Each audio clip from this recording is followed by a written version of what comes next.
Innal hamdalillah nahmaduhu wa nasta'inuhu wa nastaghfiruh wa na'udzu billahi min shururi anfusina wa min sayyiati a'malina may yahdihillahu fala mudhillalah wa may yudlilhu fala hadiyalah. Asyhadu an la ilaha illallah wahdahu la syarikalah iyyahu na'budu wa iyyahu nasta'in wa asyhadu anna Muhammadan abduhu wa rasuluhu la nabiyya ba'dah shadiqul wa'dil amin. Allahumma sholli wa sallim ala sayyidina Muhammadin wa ala alihi wa sahbihi wa sallim ajma'in.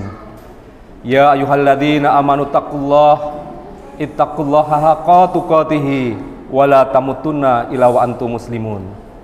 Tsumma qala Allahu ta'ala fi kitabil karim a'udzubillahi minasyaitonir rajim. Bismillahirrahmanirrahim.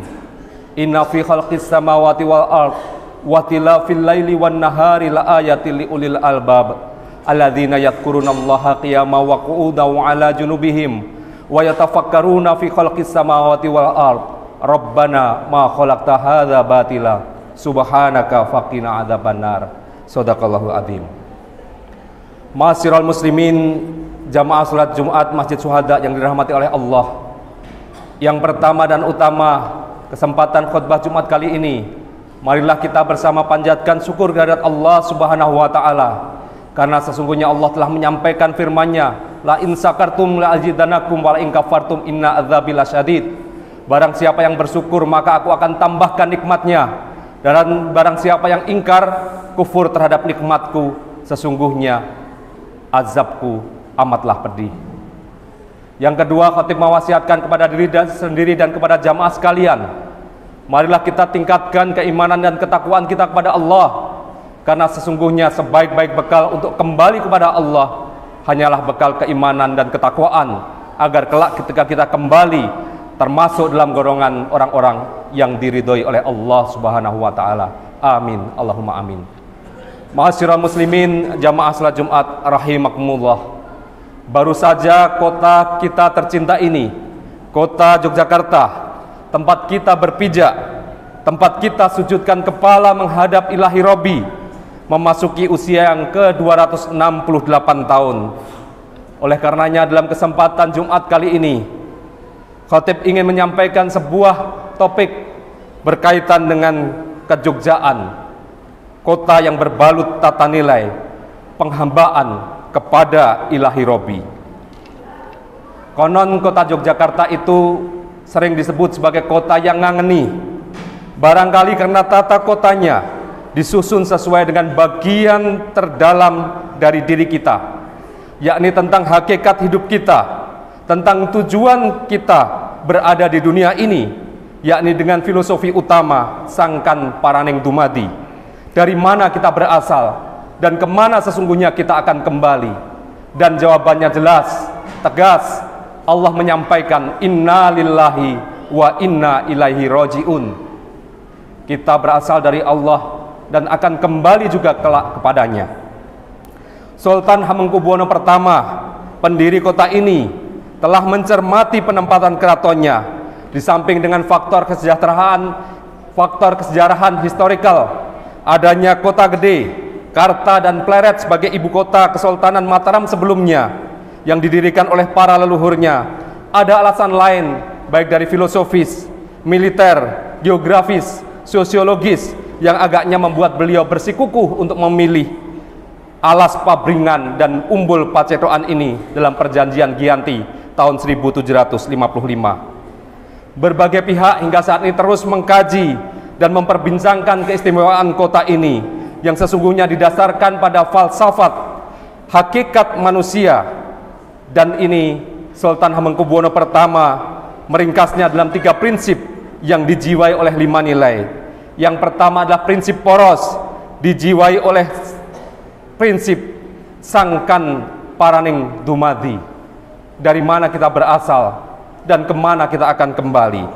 Yang kedua adalah prinsip geometris yang dijiwai oleh hamangku, hamengku, hamengkoni, dan hamemayu hayuning bawono, yang sesungguhnya merupakan nilai-nilai keislaman, bahwasanya kita sebagai khalifah di muka bumi ini punya tanggung jawab untuk hamemayu hayuning bawono, membawa rahmatan lil alamin. Yang ketiga adalah prinsip konfiguratif yang dijiwai oleh catur sagotro dan juga tata nilai nyawiji greget sengguh ora mingkuh, yang sesungguhnya adalah nilai mujahadah dan istiqomah. Jamaah rahimakumullah, prinsip poros secara harfiah kalimat sangkan paraneng dumadi bermakna keinsafan akan asal dan tujuan hidup sebagai makhluk. Dalam pembangunan kota ini disusun sebagai poros lurus yang seakan meletakkan keraton berada di pusat dengan Gunung Merapi di ujung utara dan Pantai Parangkusumo di titik selatan. Ini adalah wujud perlambang bagaimana kita menjalani kehidupan mengikuti poros lurus ihdinas sirotol mustaqim.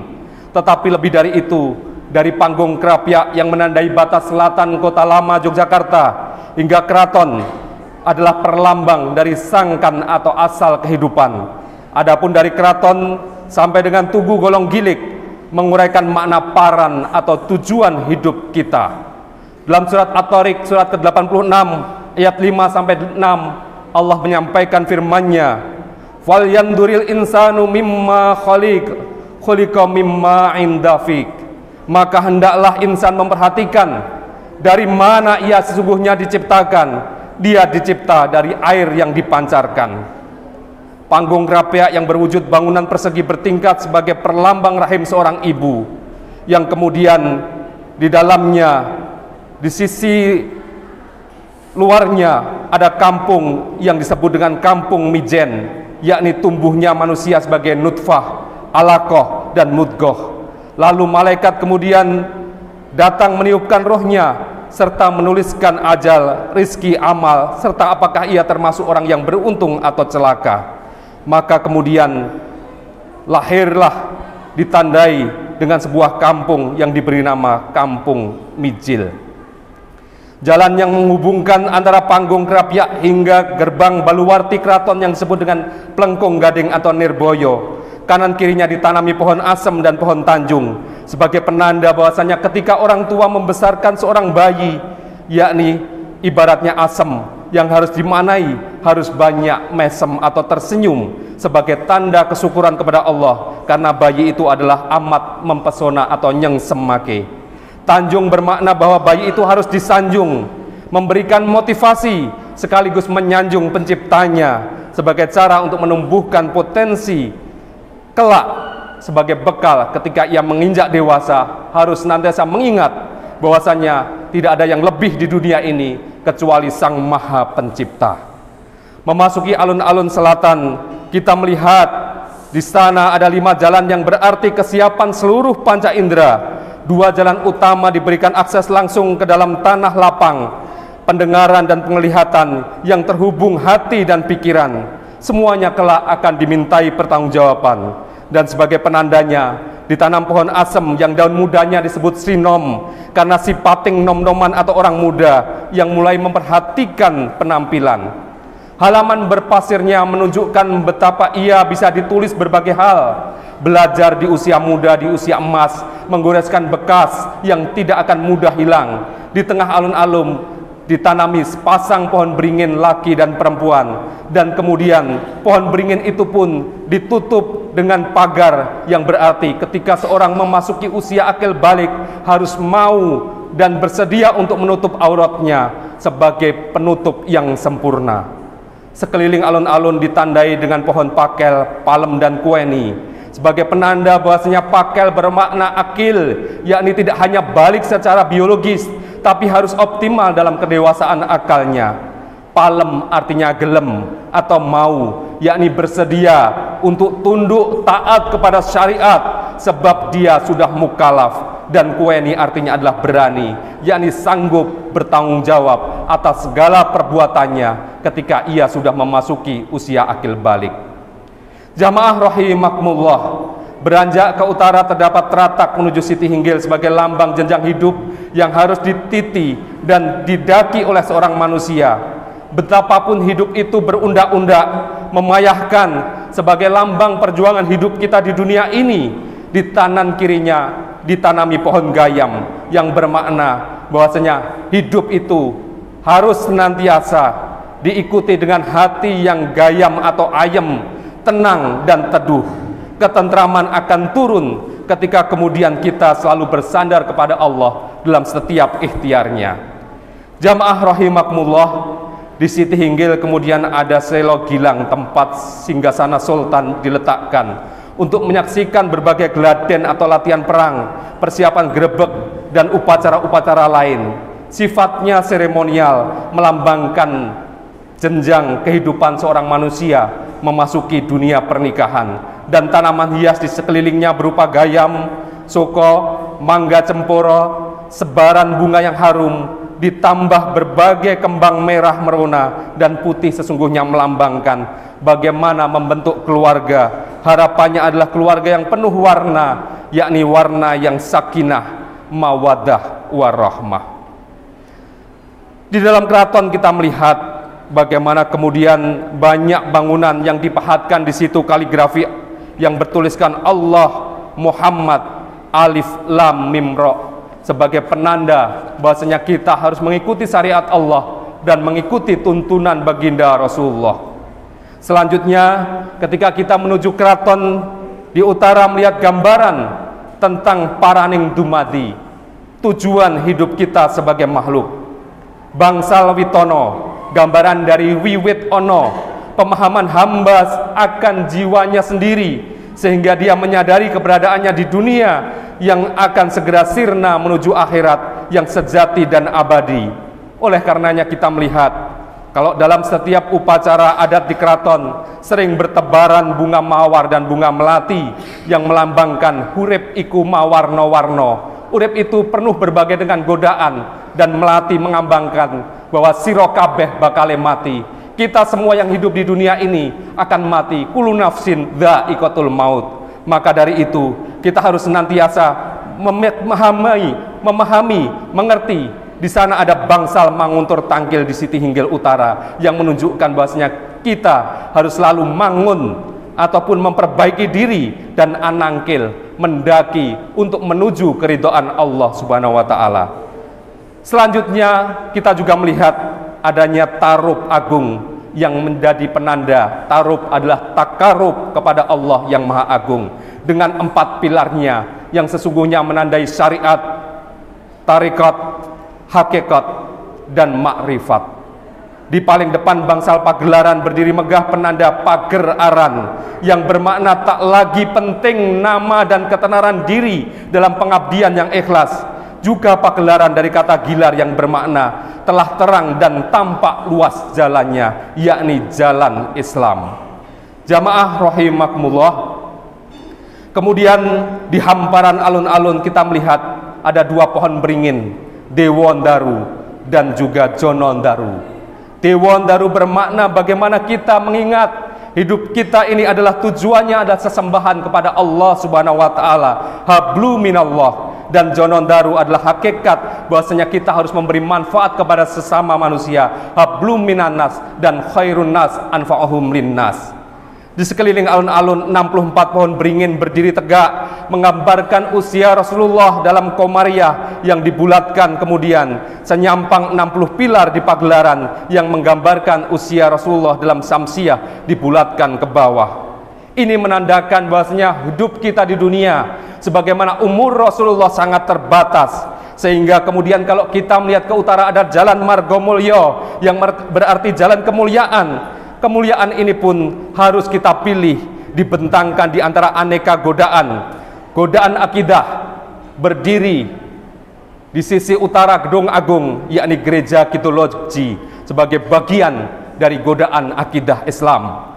Rasa takut diwujudkan dengan benteng Belanda, yakni benteng Fort Frederick. Kekuasaan asing dengan kehadiran residen Gedung Agung, dan juga keberadaan godaan materi yang dilambangkan dengan pasar Beringharjo. Sebagai penyambung Margomulyo ada jalan Malioboro atau Malih Oboro yang berarti berubahlah engkau menjadi terang seperti pelita, menjadi sirojan muniro, sebagai penerang yang tidak pernah padam tetapi justru memberikan kemanfaatan. Jamaah rahimakumullah. Kemudian kita melihat di sisi utara lagi ada jalan Margo Utomo yang membentang antara rel kereta api dengan Tugu. Di sana menggambarkan penghambaan paripurna, bagaimana kita harus manunggal kawula dengan Gusti, dengan Allah Subhanahu wa taala. Ketika kemudian kita memasuki usia 40 tahun, maka dalam surat Al-Ahqaf ayat 15 Allah menyampaikan, hingga apabila dia telah sampai pada usia dewasa, sampai pada usia 40 tahun dia berdoa. Apa doanya? Robbi auzikni an askura nikmataka allati an'amta alayya wa ala walidayya wa an a'mala sholihan tardahu wa aslih li fi dzurriyyati inni tubtu ilaika wa inni minal muslimin. Tolonglah aku untuk selalu mensyukuri nikmat yang telah Engkau berikan kepadaku dan kepada kedua orang tuaku, dan untuk beramal soleh yang Engkau ridhoi, dan perbaikilah untukku keturunanku. Sungguh aku bertaubat kepadamu, dan sungguh termasuk orang-orang yang berserah diri kepadamu. Jamaah rahimakumullah, di ujung marga utama berdiri tegak, dulu berdiri 2 kali lipat dari The Wetpal yang ada saat ini, adalah Tugu Golong Gilik. Bila Sultan Hamengkubuwono I bertahta dari Stihinggil, maka beliau akan memandang lurus ke puncak Tugu yang oleh beliau disebut sebagai Alif Mutakaliman Wahid. Disinilah tegak tauhid, kalimat suci yang diharapkan terucap di saat nyawa terenggut. La ilaha illallah. Dialah kebulatan tekad atau golong, dan juga ketegasan akidah atau gilik. Dialah simbol persatuan raja dan rakyatnya. Satu tekad, yakni membawa rakyat, membawa masyarakat Abdullah untuk kemudian memakmurkan bumi sebagai khalifatullah, karena sesungguhnya kita hanyalah hamba-hamba Allah. Inilah poros tauhid yang sesungguhnya tergambar dari Panggung Krapyak hingga Tugu Jogja. Yang kedua adalah prinsip geometris, sesuai nama yang disandang oleh pendirinya kota Yogyakarta ini, yakni Hamengkubuwono. Maka Hamengku berarti berkhidmat, melayani. Hamengku adalah melindungi dengan kasih sayang sekaligus keadilan. Hamengkoni artinya bertanggung jawab atau amanah di pundaknya. Ketiganya diwujudkan dalam tata kota yang melayani, melindungi, dan juga memenuhi tugasnya. Adapun Hamemayu Hayune Bawono adalah semboyan sultan, yakni memperindah keindahan alam sebagai bagian dari tanggung jawab rahmatan lil alamin. Prinsip-prinsip ini sesungguhnya tidak lepas dari apa yang difirmankan Allah dalam surat Az-Zariyat ayat 48. Wal ardo farosnaha fa'nimal mahidun, dan bumi telah kami hamparkan, maka kami sebaik-baik yang menghamparkan. Maka kita melihat kalau orang Jogja selalu memperhatikan arah mata angin, di mana arah utara, di sana Gunung Merapi yang menaburkan kesuburan dengan abu vulkanisnya, sementara bahaya letusan dan awan panasnya ke arah kota Jogja diperisai oleh Bukit Kembar, Turgo, dan Pelawangan. Sedangkan di sisi selatan, Samudra Hindia yang membentang penuh dengan potensi besar namun bergempa, terbentengi dari tsunami dan oleh anak perbukitan Kapur Selatan, dan juga dari arah Panggang hingga arah Pajangan. Inilah struktur geometris kota yang sesungguhnya memaknai, melayani, melindungi, menunaikan tugas, dan menambahkan makna pada keindahan ciptaan Allah. Yang terakhir adalah prinsip konfiguratif, dengan keraton sebagai lambang pemerintahan, alun-alun sebagai lambang rakyat, masjid gede sebagai lambang keagamaan, dan pasar sebagai lambang perekonomian. Unsur-unsur ini dalam keraton disebut sebagai catur sagotro, atau 4 pilar sebagai satu kesatuan yang memang adalah pola umum tata kota di Jawa. Tetapi peletakannya di kota Yogyakarta ini sungguh sangatlah istimewa, tidak sembarangan. Pasar sebagai lambang perekonomian diletakkan menjauh dari 3 unsur lainnya yang menyatu, seakan menunjukkan tidak bagusnya kondisi kong kali kong antara penguasa dan pengusaha. Jalan yang dilewati para niagawan untuk bertemu sultan pun harus melalui alun-alun utara, di mana rakyat turut mengawasi, dan langkah-langkah mereka pun tidak lepas dari tatap seksama para ulama yang ada di Masjid Agung Kauman. Sebaliknya, di kawasan Pekapalan, tempat para bupati dari berbagai wilayah datang ke Keraton Ngayogyakarta menambatkan kuda dan menginap sebelum menghadap sultan, justru tempat pekapalan ini didekatkan dengan masjid, sebab masjid seharusnya adalah tempat para penguasa untuk mudah dijumpai dan diajak mengingat Allah atas amanah berat yang disandangnya fid dunya wal akhirah. Di sekitar masjid pun kita tahu ada penghulu dan abdi dalam yang disebut Suronoto, yakni yang berani kepada raja, berani mengingatkan kepada penguasa mana yang hak, mana yang batil, sehingga dalam menjalankan tugasnya senantiasa mengingat tanggung jawabnya dunia dan akhirat.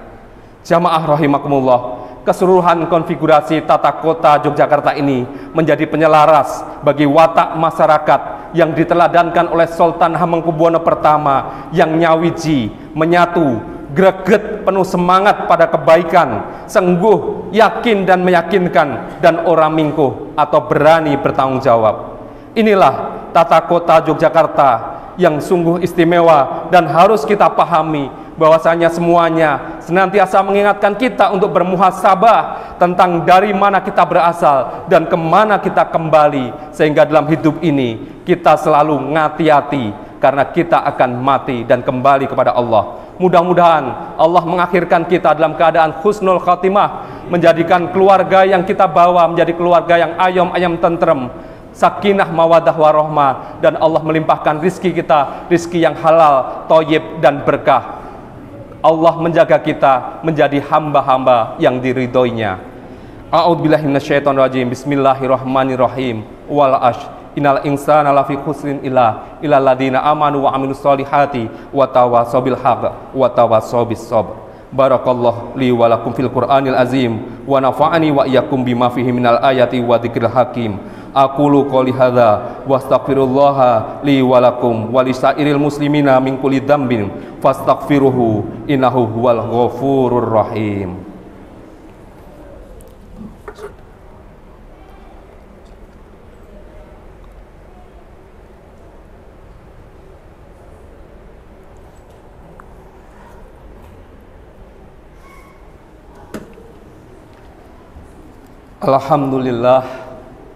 Alhamdulillahirabbil alamin.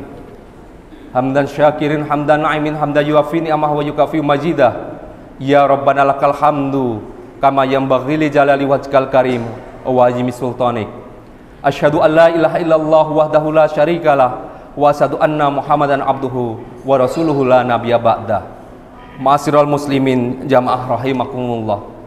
Bermuhasabah dari 268 tahun kota Yogyakarta ini, maka mari kita melihat bersama bagaimana perkembangan tata nilai di kota Yogyakarta ini yang semestinya menjadi tanggung jawab kita bersama untuk kemudian mengembalikan kepada fitrahnya.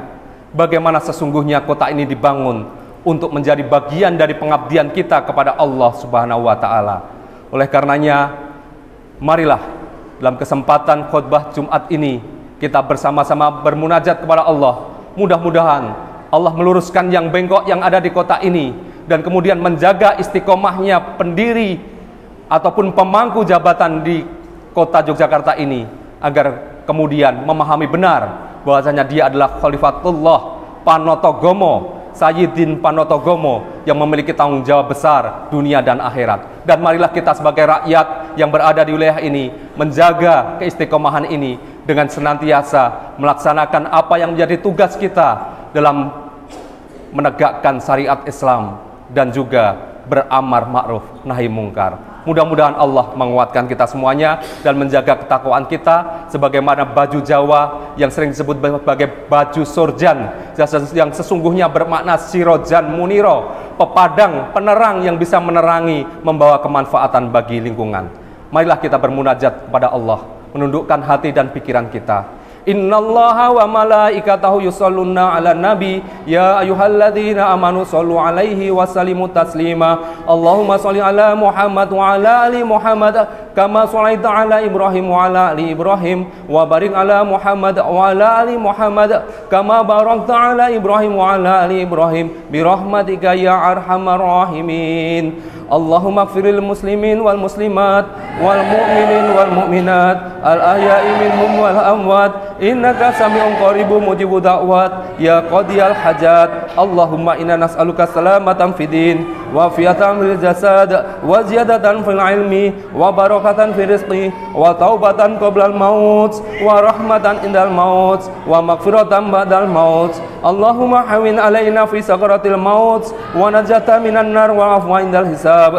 Rabbana zalamna anfusana wa illam taghfir lana wa tarhamna lanakunanna minal khasirin. Rabbana la tuzigh qulubana ba'da idh hadaitana wa hab lana min ladunka rahmah innaka antal wahhab. Rabbana hab lana min azwajina wa dhurriyyatina qurrata a'yun waj'alna lil muttaqina imama. Allahumma nas'aluka al-afwa wal afiyata fid dini wad dunya wal akhirah. Allahumma nas'aluka ridhaka wal jannah wa na'udzubika min sakhatika wan nar. Allahumma inna nas'aluka husnal khatimah wa na'udzubika min su'il khatimah. Allahumma a'inna ala dzikrika wa syukrika wa husni ibadatik. Rabbana atina fid dunya hasanah wa fil akhirati hasanah wa qina adzabannar. Subhanaka rabbika rabbil izzati amma yasifun wa salamun alal mursalin walhamdulillahi rabbil alamin. Innallaha ya'muru bil adli wa ihsan wa ita'i dzil qurba wa yanha 'anil fahsya'i wal munkar wal baghi ya'idzukum la'allakum tadhakkarun. Uzkurullahal azim yadhkurkum waskuru 'ala ni'amihi yazidkum was'aluhu min fadlihi yu'tikum wa la dzikrullahi akbar. Aqimis shalah.